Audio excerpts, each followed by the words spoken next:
Hey guys, welcome back to We Met at Acme. I'm so excited to be back with Damona Hoffman. Hi. Hey, Lindsay. How's it going? It's going so good. I'm so happy to see you in person. The last time we did this. So happy to see you in person. Yeah. It's so funny because I forget sometimes when I've only met someone on Zoom and I just feel like I know them, but like this is really our first time meeting. I love that. I know. Plus your fabulous Instagram life. It feels like I'm right there with you. I love it. So before we get into all of the things that we're going to get into, what is your favorite romantic gesture? Doing the dishes. It sounds like a joke. Honestly, it is like a setup of a joke. But studies have shown that men who help with housework and do the dishes actually get laid more. So I feel sexier and more relaxed when I have support and when the dishes are out of the sink. So that's my I'm with answer. you. So my husband doesn't cook. I'm curious if yours does. Oh yeah, he does. He does. Because I don't. We have to eat somehow. So he doesn't cook. Well, he doesn't really cook. He makes like a steak and eggs, not at the same time. But so we have a rule that if I'm going to cook, which by the way, I don't think I've cooked once in my pregnancy, but used to, then he has to do the dishes. That's a good rule. And it's not like intense of a rule. It's just a known thing. It's like, if I'm doing this, you're doing this. And it's not tit for tat. Like we're not counting, but it's really nice because I just know that the dishes will be done. So I agree with you. It's good to have agreements in a relationship and just an understanding. And especially as you're about to have a baby, I have two myself. And there's just so much coordination that goes on in the later phases of a relationship. I know you and I focus a lot on our podcast with the early phases of dating and like getting into a relationship, but that's like just the beginning. Then there's the whole rest of your life to so much to come. Coordinate. I definitely asked you this the first time we recorded, but for anyone hearing you for the first time, I know your relationship status because I just said it. You're married with kids. You're going to ask me my age again, Lindsay? No, I swear. I actually wasn't. Remember that from last time. I wasn't. I was going to ask you how you and your husband met. We met online back in the olden times on a dating site, not even an app. So for those who are hearing this for the first time, I used to be a casting director and I would teach classes for actors in marketing. And I would help them choose headshots that really told their story. And I was online dating at the time and started to realize the similarities between a headshot and a dating profile photo. And we all know a first date is an audition. So once I applied what I had learned professionally to my dating experience, I met my husband. And then people were like, hey, you met a great guy online. Online dating doesn't work. Online dating is for nerds. Online dating. This is like, before the dating app world. And I just started initially writing profiles for friends and family. And then it just grew from there. And now I've been doing this like 17 years. I love that. And remind me your birthday. Oh, yes. November 27th. Oh, happy spicy belated. Sagittarius. Thank you. We're in Sag season. I'm a Libra. But I love a Sag. What's your husband? Okay, he's a Virgo. Oh. Yeah. And it's an interesting thing because on paper, people are like, I don't know, Sag and Virgo. You know what? I don't believe in the compatibility thing at all. No, it's the rest of your chart. Yeah. Like there's so much in there. Totally. Like Virgo is my North Node. So my astrologers tell me he's my destiny. He is your destiny. I love that. I wonder what my North Node is. I should know. We got to do this chart. I got to redo this. So let's talk about this book. You just wrote this book. It's called F the Fairy Tale. Why F the Fairy Tale? Okay. And we'll start with that. Like, why the vibe of we can't get this fairy tale that we're searching for? It's not that you can't get this fairy tale. It's that you need to tell a different story. And I say F the fairy tale because you know this from us talking before, I'm a very non-traditional dating coach, always have been. And having navigated people through the process of finding love online and off, but predominantly online, I feel like everything has shifted. And yet we're playing by an old rule book and we're like even trying to complete a story that doesn't really fit for the life that we're living now. So I just want people to say F the fairy tale, meaning F what other people want for your love life. And then the subtitle is rewrite the dating myths and live your own love story. It's if you let go of somebody else's ideal, you give yourself the space to create what you actually want and what's actually going to make you happy. I like that. And it's hard, I feel like, to be in tune with what you want and like drown out the noise. I feel like so many times when I was dating before meeting my husband, something would happen and I like wouldn't care that it happened. And then I would tell a friend and they'd be like, "Oh no, you should be really upset. Yeah. Like, you should be really mad." And so it's either like that or the opposite, where I was like, "Oh, he did this like little thing for me. It was nothing." And then a friend was like, "That's a huge deal." And it's just like, it's so hard to drown out people's opinions when you're in the dating process. Yeah, especially with social media, especially the way that dating has really become a spectator sport. Like, you show your matches to your friends, you screenshot them, you put them up on Instagram and get feedback. And I think ultimately, much of that is to our own detriment. And having other people's opinions in your dating life, they're only helpful to a point, but so much of it and so much of what I put into F the Fairy Tale, it begins with the mindset of just how are you approaching dating? What are your predominant thoughts about dating? I was just taping an episode of Drew, and the person I was talking to off camera, she was like, "Oh, but dating is so hard. Dating apps are so hard." And if you keep repeating that, that is what you will see. And your actions will align with your thoughts, and your actions will create your reality. And your reality will be the thing that you have to walk through every day, believing and seeing that dating is so difficult. And I find that I've been doing this for so long, Lindsey, and I find that as soon as people really click into what they actually want, they get the confidence to share that, and they align their actions in that way, and they know what they want in a relationship, they know what they have to offer in a relationship. It's amazing how quickly it can come together. But you have to get those other voices and even your own negative thoughts out of the way. Yeah, your own negative thoughts part is so crucial because like I have so many friends who will be like, "Why me? Like, why am I still single?" Like, and just saying that in itself is making it come true. It's like, "Oh, woe is me. It's me. It's like I'm the victim," as opposed to being like, I'm so like, of course it's hard to do. Of course, like if you're in it, you're rolling your eyes, but it's like instead of being like, how cool that I'm single right now. Like I have no idea where my life is going to end up. I have no idea who I'm going to end up with. Like how exciting is that? Yeah, and I know that's hard to do. Like I say in the book that I was originally a love cynic, and I did not think it was going to happen for myself. Like I remember Valentine's Day, sitting at home. My roommate always had a date. I like never had a date. And she'd get picked up with like the chocolates and the flowers. And I would say that, like, why me? Why not me? And I feel like all of that time that I spent single, it did inform what I wanted and informed who I was. And then ultimately I started working with a coach, and I did a lot of the deep work to figure out what do I want, and like what makes me dateable?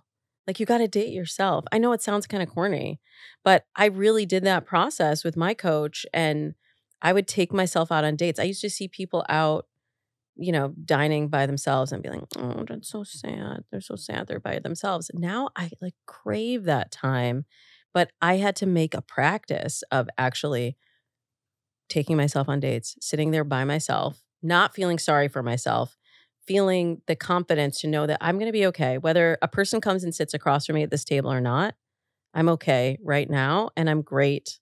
I'm great right now as I am. Exactly. It's like loving your life as if you will never meet this person. Like being okay with how things are so that this person is like an add-on, not a completion of who you are. And it's so interesting that you said that about eating alone, because we were at a restaurant last night, my husband and I, and there was a woman alone at the bar and she was having dinner and she was like thriving. Like she was, and it was so interesting to watch because first of all, the restaurant was so sweet in that like there was not a moment she was alone. There was always a waiter conversing with her, like the bartender shooting the shit with her. I thought it was so nice. And it makes me think about all the people who are so scared to do something alone. But once you do, you're like really looked after by everyone else. You know what I mean? I like that you said that. And I love that story. And it demonstrates also how much control we have over our own experience. And I feel like I also hear today from so many people that are frustrated with the dating apps or burned out. And they're like, it's the only way. It's the only way to meet someone. And the reality is the majority of the clients that I have coached over the 17 years I've been doing this have met their partner online in some capacity, whether it's on a dating app or social media or an online community. And we can talk about the whole ecosystem of online dating later. But the majority of them have met online, but we forget you still are moving through your life.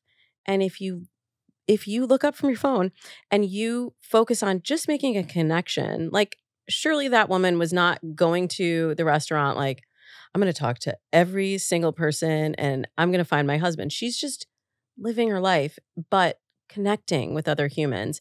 And you just never know. Like maybe your person is the waiter, or maybe the waiter knows somebody and then she goes back the next time and they're friends there. Like we don't know. Like you said, that possibility to me is so exciting.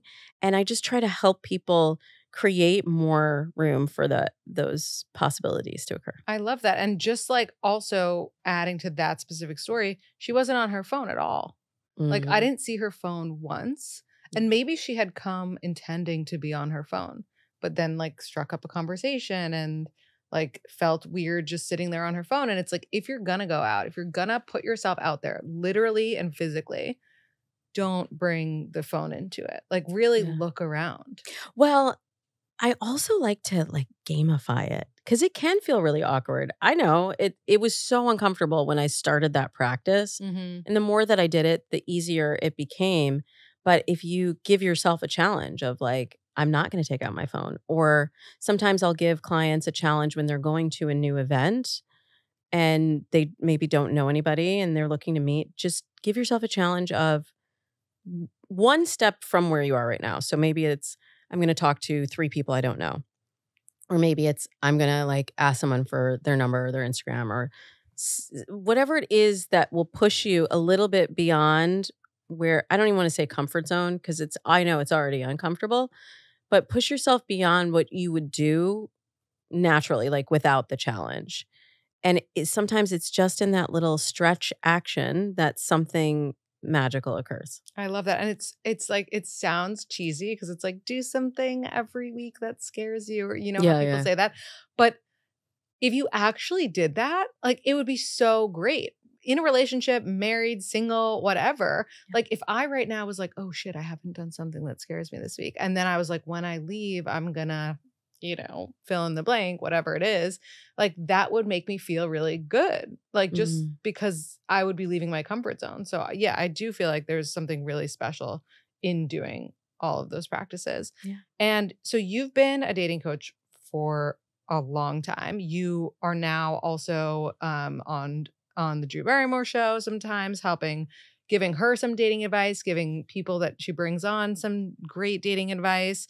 And you have this book and you also have a podcast, Dates and Mates, which I've been lucky enough to be a guest on.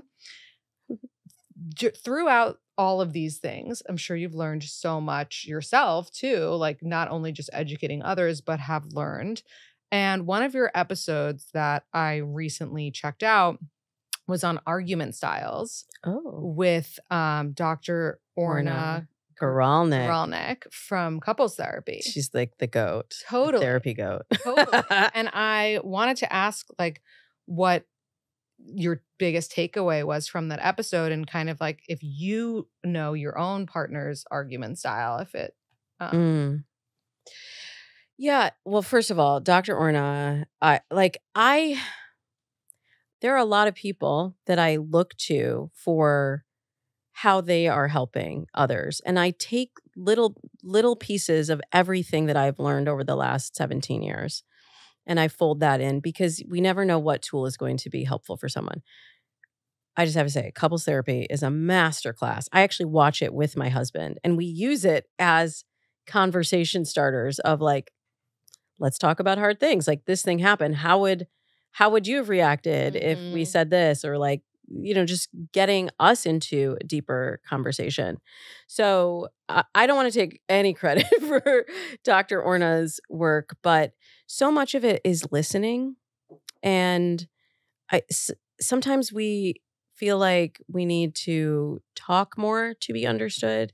But when you listen for understanding, it completely changes the way that you're communicating, and it gets to a more results oriented kind of communication or conflict resolution style. But overall, like I'm fortunately for me, I married the most pragmatic and practical and level-headed. I was going to say that Virgo vibe is just so like even keeled. Yeah. So part of it is like, he's certainly better at that than I am, and he models that for me. But like, that's the thing with relationships. I say in the book that relationships really are a mirror. They will illuminate your biggest strengths and also identify your greatest weaknesses and things that you can work on to be the best human you can be. And I love that. Yeah. What do you think? What do you think about? I don't know. I mean, conflict resolution. I have a similar situation in my relationship where he's definitely the more like level-headed, practical, pragmatic. I think that my argument style, at least like before I started dating him and before I started therapy, is like yelling and screaming. And actually just yesterday I started up with him. I don't like, I'm gonna blame being pregnant, but which I feel like I can, right? Totally. Okay. Because I have not cursed at him once in my whole pregnancy, which I feel like is crazy, right? Like I should get a medal. I will give you a medal. Thank you. Thank you. And last night I was just like not having it. We were ordering and there was like a trout roe in one of the dishes. And like I have been really good with not eating sushi, with not eating things that like are controversial during pregnancy. But I was like, it's a couple balls of trout roe. Like I'm going to eat it, It's okay. And he was like having an opinion on it. Like he was like, no, like we're so close. Like, why? Like, why would you eat that now? And I lost it. I was like, I think I was like, like I obviously didn't say it out loud because we were at a restaurant, but I think I mouthed to him like, shut the fuck up. And how did he react? He doesn't react like probably one of my exes would have. Like he's just like, okay, like that was really hurtful. Like, was that necessary? And I'm like, in the moment, I'm still like not cooled off, of course. And then like, we get like the next course and I'm like, I'm sorry. I just like really want, like, we're here, like we're at this nice restaurant. Like I want to get the trout roe. Like, I just don't think it's a big deal. And he's like, okay, that's fine. Like you're almost there. Totally. I'm like, this baby is cooked. Like it's enough. But that's like not okay. And that's an example of how I can sometimes like take it too far in an argument or like do something bad. So so his argument style is like to not react really, or like to just not lose his cool so that it is a mirror in a way. And so that I see like, oh, I'm just, you're just over here bouncing like off myself, hollering, carrying on. Totally. I have to say the biggest fight, and maybe actually the only fight that I remember really having with my husband, is when I was pregnant and we were going to a wedding and he took, I was driving. This is the crazy part. I was driving and I asked him, which route do you think I should take? I should have just GPSed it. I don't know. Maybe this was like before we really did that. I don't know. He tells me, "Oh, take the freeway." And so I was like, "Okay, I take the freeway." And it's a parking lot. And we're running late and I'm carrying on and carrying on. I was just like, "Why did you make me go this way?" I was just so pregnant. It was so crazy. And finally, he just snapped and was just like, "Stop. We're already here. Yeah. It is what it is." We missed the ceremony. We got there for the reception, but we were like really late. Yeah. And then we get back to the car and we have a flat tire. No. Yes, we had a flat tire. God. And then he was like, he said, "I'm going to take off my jacket and fix a flat." And I was like, "Please, you do not have to prove anything. Let's just call AAA," because that was just like at the end of an already difficult night. And from that experience, I learned, one, I need to, because he can be very quiet. And it's like, this is where knowing your partner style. Yeah. So his tendency is to shut down. So that whole time that I was like, "And you told me to take this freeway." Yeah. I was like, his energy was ticking up and I couldn't tell that. I couldn't read that from his body language. Right. So it got to the point where it was just like, "Mah." Yeah. And then we were fine. And that's the other thing. Like, you have these disagreements with your partner, and when you're with the right person, you're both committed to doing the best for the other person, you don't get to that point of things being a 10 that often, because you deal with things when they're a 1 or a 2 or a 3. Exactly. That's so true. And like, even after the fight, like last night, we were like in bed and he like came over and wanted to cuddle with me. And I even had the thought, like, I can't believe he still wants to cuddle with me after I was such a psycho. And then I'm like, that's love. That's marriage. Yep, you're in it, girl. Just the beginning. Right. Just wait till we throw kids in there. So you and I had talked about briefly before. So you are half Jewish and your husband is also half Jewish? Correct. Which are the halves here? His mom is Jewish. My dad is Jewish. Okay. Yeah. And we're raising our kids Jewish. Okay. Love that. Well. And we are like, so if you're raising your kids Jewish, would you say that you guys identify as 100% Jewish? You know what I'm saying? Or do you celebrate? No, we're what my rabbi says, trans-denominational, and we're like multi-faith. We have, my whole family is like a melting pot. Like, my sister-in-law is Indian American, my stepmother is Mexican American, and also converted to Judaism. It's just like it's a whole cultural mix. And I really feel like my family, like, I learn about other cultures. I get access to different worlds. I feel like my life is richer because I have such a diverse cultural experience. And I have always told my clients that you have the opportunity when you're dating to also kind of peek into different worlds and to learn different things. So I try to encourage my clients first to get clear on what they want, but I do sometimes challenge them on what their sort of expectations about race, religion, culture, all of that.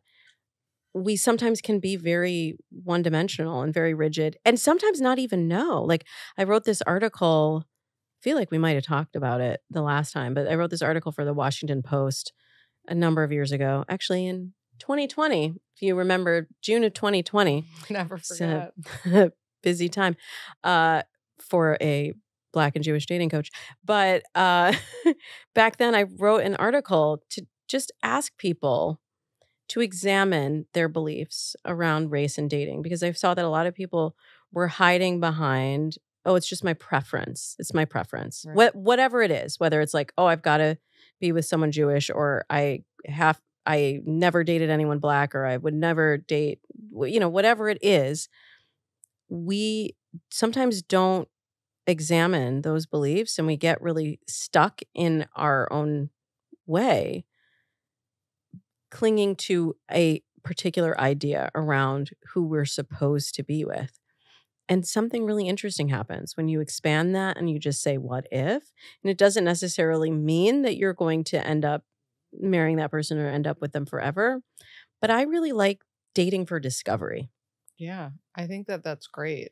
And in your relationship, which I guess you consider it interfaith and interracial, what would you say, if anything, that you notice the most about being in a relationship like that?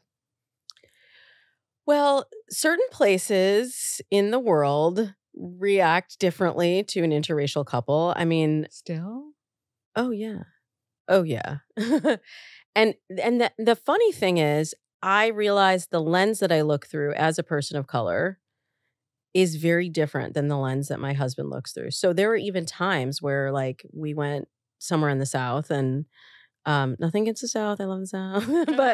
but different set of cultural beliefs. And I felt very much like they were sending us messages that we shouldn't be together, or sending me messages that I was not really welcome. And things like asking if we wanted separate beds, like saying, "Oh, sorry, your room only has one bed in it." And when I checked in, and I was like, yeah, I think we were engaged at the time. Like, this is my fiance. But why do I have to justify that? Like, Right. what, you wouldn't even ask if there were two white people standing there checking in, you wouldn't say, "Oh, do you need two beds?" I don't know. Maybe it's a Southern thing. Y'all write in and let me know. But I felt very much like it was, oh, these two people couldn't or shouldn't be together, or like asking us if we wanted separate checks, or like it just it seemed very it seemed very overt to me. He was completely oblivious to the whole thing. Right. And at that time told me, "Damona, this is all in your head. Like you're overreacting." Now, since that time and since 2020, he's been like, "Oh, I see now what you were talking about." And so those little microaggressions or little comments or looks or things that as a person of color, I am always on the lookout for, he has to sort of train his eye to be able to see them now. Yeah. Yeah. Yeah, that's really interesting. And on the Jewish front, with just like everything going on in the world right now, do you feel like you guys having that in common has like unified you in whatever thoughts and feelings you're having at this moment? Ooh. Well, I would say having that in common certainly has helped in raising kids. And coming from an interfaith household, I now realize how unique that was, that we didn't have to have that discussion about how are we going to do this. Um, in light of everything that's been happening, I feel like it's hard to say if that has affected it, because it's always been. Um, but I do feel at least comforted that I have a partner that understands the challenges of the entirety of my identity, and I his. I will say that the longer we've been together, the more our beliefs have started to align. So there have been a lot of things that, politically, that I have changed my perspective on. And usually I change to his perspective, because he's like so thoughtful. When he comes up with an argument and like a perspective, you're like, "Oh, you really researched that. You really spent time on that." But that's one of the things that ultimately attracted me to him. Like, sure, I thought he was cute when we first met, but it was his mind that I was so fascinated by. And I was like, wow, he's so cultured and worldly and intelligent and thoughtful. And at the end of the first date, I wasn't sure I was going to marry this guy, but I was like, I just want to know more about how his brain works. And that is the thing that I feel like keeps me so interested in the relationship, and still feeling like I am just as excited about him, by him, than I was when we first met, because it's that curiosity that is never ending. So, and I can say, like, the other night in bed, I literally was like, can we talk about Israel? Like literally like laying there in bed. He's like, oh, okay. Can we talk about Israel? Because I want a safe space that I can have these deeper conversations. And this is why, like, when people ask me, what should I say on a first date? What should I ask? And they're afraid to really ask deep questions or reveal themselves. I'm like, look, we want a partner that we can be our true selves and ask those tough questions, have those conversations with. Totally. I'm so about asking the deep and even more uncomfortable questions on the first couple dates. Yeah. Like, even like last night, not to bring it up again, but like we were getting deep with our bartender, just like in a friendly conversation. And like, I know that he doesn't want to have kids. Like, you know, why should I know that about someone? But you can't ask that on a date. Like, why is there any difference? I 100% agree with you. We should be asking those questions. And we should first have clarity also on how we feel. Like, good for your bartender that they knew what they wanted, right? Because so many times people will come to me and I'll say, well, what are you looking for? And they'll tell me one of two things. They'll say, I'll know it when I see it, which I'm like, honey, have you seen it yet? Or they'll give me a list a mile long. And the weird thing is that the list is like the same list. Isn't it? Like, you mean like as everyone else? Or yeah, as everyone else. Gonna be 6 feet tall. He's gonna make this much money. He needs to drive his car. Delusion. And it's also like, that's not even interesting to me. What does the fact that he's 6 feet tall tell you about the kind of person that he is? By the way, that's only 14.5% of the US male population. And then you subtract everyone who's already married, everyone who is not in your area, everyone who's not your age. Now we got 4 guys. Literally. You're looking for 4 guys. Good luck to you. And like, probably, I don't want to, you know, obviously this isn't true, but like, how do you know that the taller the guy, not like the more of an asshole he is, perhaps? You don't know, you know? I don't know. I don't know. And it doesn't say anything about his character. No. I'm so much more interested in, how does he treat you? How do you feel when you're with him?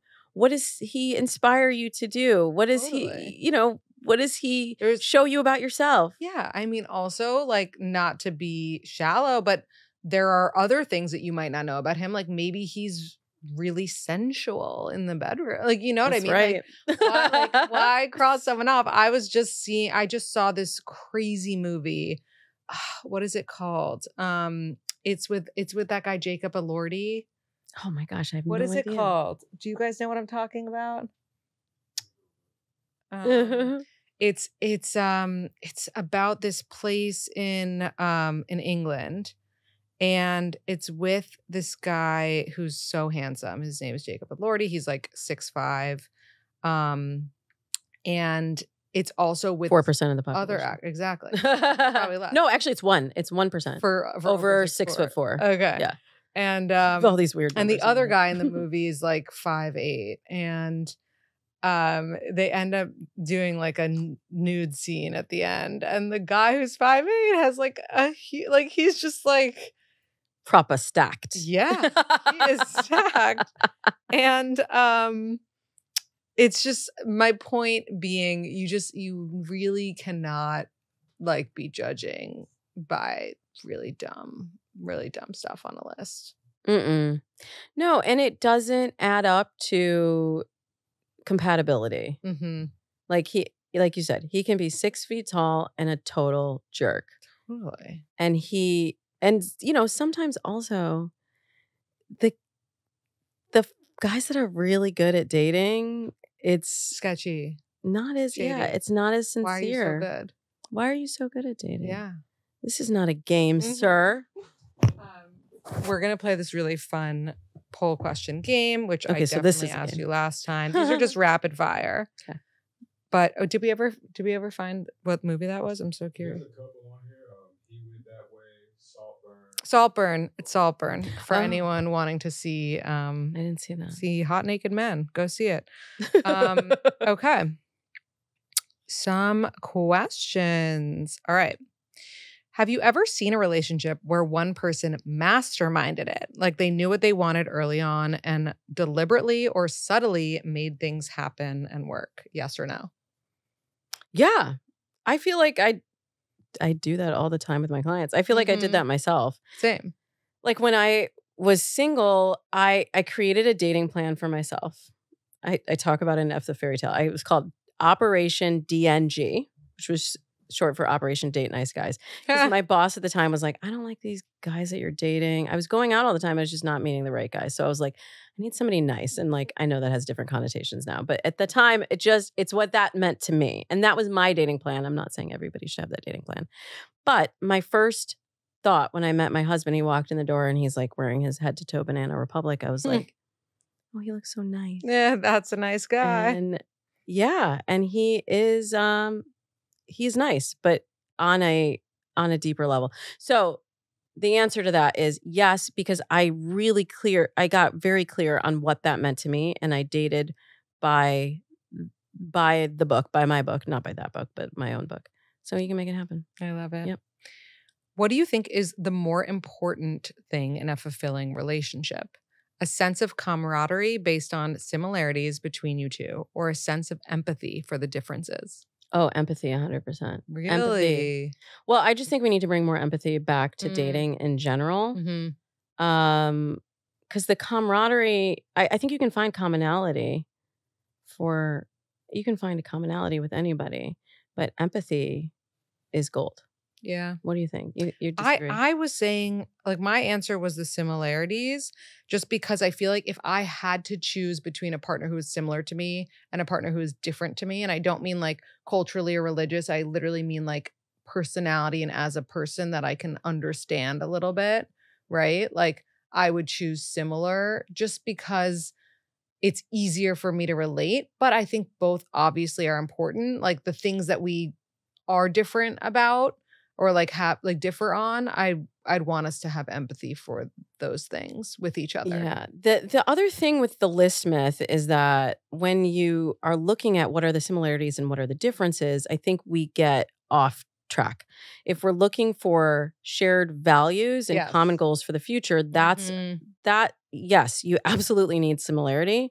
But if we're talking about interests and activities, science shows you only need like two common interests. That's very compatible. I totally agree with that. Yeah, values need to be similar, I think. Is it always a bad sign if the girl initiates texts and plans more than the guy, but he is very receptive when she does? Yes or no? I want to ask you, but I'm type A. In case you can't tell, I'm a type A Sagittarius. So. But that's with someone that you're married to or dating. Like, but in the new stages, I think if she's initiating more of the plans, that's not great. Yeah, I just don't. Well, you want somebody to be enthusiastic. Period. So if you feel like you're dragging them every time and like they're slow texting and you just don't feel any enthusiasm, then yeah, you're chasing and you don't want to be in a position of chasing. But I also don't really believe in traditional gender roles of like, oh, you have to wait for him to make this move. And I'm really about like, let's take control of our dating destiny. So I always make the plans. A lot of times I initiate the plans even now. And that's my point, is that people are the same. Like they're not going to change that much in a relationship. So if that was something that bothered me, if that's something that bothers them, then that is not your person. Because if I sat around and waited for my husband to make a plan, I would be sitting at home a lot. Yeah. Is it dumb to assume guys that you're friends with aren't looking for more than friendship when they ask you to grab a drink or dinner? It's dumb to make any assumption. If you have a question and you don't have clarity, I think you should seek clarity. But it's tricky when they're friends, right? Yeah. What do you think? I think you'd know if a guy friend's into you. And it's innocent if a guy's like, let's grab dinner. Unless... Wait, was it dinner or drinks? I guess either. Do you think there's a difference? I think... No. I think you know if a guy's into you, if they're your friend. I don't know. I don't know. We're split. Yeah, well, this is the point. You've been living with your boyfriend for almost 6 months and you pay mostly half of their mortgage. You've been accumulating more bills and it's starting to be too much. Do you continue to keep paying and ask for money when needed, or should he pay his entire mortgage? This is tricky. It comes back to agreements, like we were saying before. If the financial situation has changed, you always have the opportunity to go back to the table and say, hey, can we talk about this? This is how I'm feeling. And I always like to start with your personal share. This is what I'm noticing. This is what I'm feeling. How do you feel about that? Instead of like, I'm paying too much and this isn't working, and demanding as a different outcome. Try and make it a conversation. Yeah. I'm like, why are you paying his mortgage if you're not even engaged? But I guess that's technically like in place of splitting rent with someone. Yeah, if you're living there. Yeah. You're living there. But I'm like, but your mortgage, your problem, bro. If you want me to pay, give me a ring.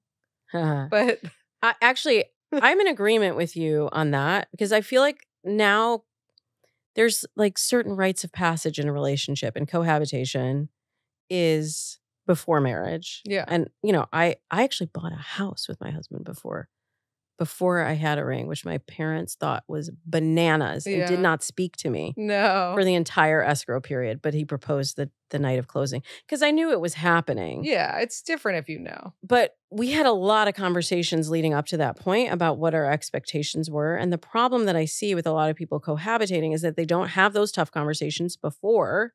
And then they get into this gray area where they're like, wait, I'm paying his mortgage and I don't feel comfortable with this. And now it's affecting the relationship.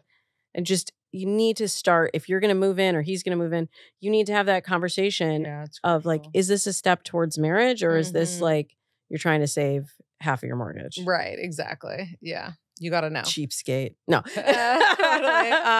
This has been so fun. Damona, can you leave us with a quote or piece of advice? Maybe something from the book or just something off the top of your head?